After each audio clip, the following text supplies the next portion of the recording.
Let's talk to the criminal defence lawyer, Nick Freeman, who is a friend of the programme. Nick, morning. They are a complete pain, aren't they? And it looks like Brent Council in North London is losing patience with them. Yeah, look, in the wrong hands, if they're used irresponsibly, they are a complete nightmare, and they're clearly being a nightmare in Brent Council. But there are things that can be done. I think they are the way forward. But they need to be managed, and we need to have proper regulation. And at the moment, you know, if someone can just discard it, cause a hazard, and never really be accountable for that and for the way they ride them, then that's not a satisfactory situation. So dealing with the discarding, what many councils have around the country are stations. And unless you deposit the bike back in a station with a photograph that you've done so, you will continue to be charged on your credit card. And that seems quite a simple solution, and I'm not quite sure why it's not happening in Brent. So the council needs to work with the American company who supplies these bikes, and there needs to be a system in place, and that system already exists for many areas. As I say, that you discard it and you continue to be charged for it, which seems a sensible idea. Sorry, Nick, carry on, finish.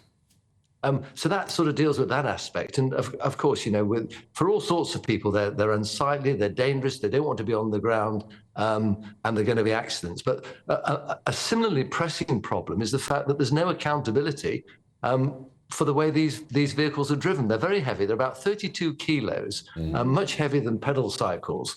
The electric motor is supposed to take you at 15.5 miles an hour, and then you have pedal power in addition. So if you get hit by one of those, you'll certainly know about it. They're used in crime.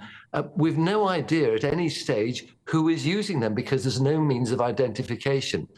And I have, again, quite a simple solution, and it relates to bikes, it relates to e-bikes, and that is to have the same law and the same means of identification that applies to motor vehicles. So there is a system in place to identify a culprit at any one time. And I acknowledge nothing's perfect, and there will be people like they do with cars who put on the wrong plates, etc., etc. But at least that goes some way to solving this problem and making people responsible and accountable. And then we have a situation where they don't have to wear helmets. So you can be going 25, 30 miles an hour on one of these bikes on the pavement through red lights. I mean, there's no speed limit for them. There's no drink drive limit. There's no drug drive limit. By and large, if you actually get someone and stop them, how are you going to enforce a law that doesn't really exist? And if they actually injure somebody or kill somebody, you're relying on the Offences Against the Persons Act 1861 and wanton and furious cycling. The maximum sentence is 2 years. So I hope what I'm illustrating is the system is a complete mess. There are solutions. They are environmentally friendly, but we need to find those solutions and put them in. We've been talking about it for years now. They need to happen. The government needs to get a handle on this, make it happen, and then there will be for benefit for lots of people. And it does need the government to do it, Nick, doesn't it?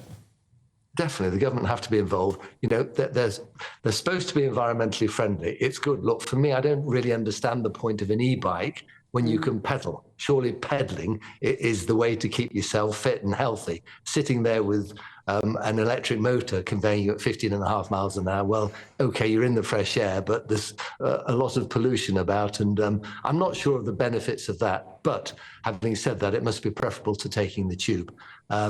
So there are benefits, but if the government don't want to encourage us by having safe infrastructure, making people have helmets, making people have insurance, making people responsible for the way they drive them. We're going to continue having these conversations, aren't we? On a very negative front. OK, brilliant. Well done, Nick. Nick Freeman there, criminal lawyer, who can get as many words per minute as fast as he can drive. But he talks a lot of sense, doesn't he? He does. Don't go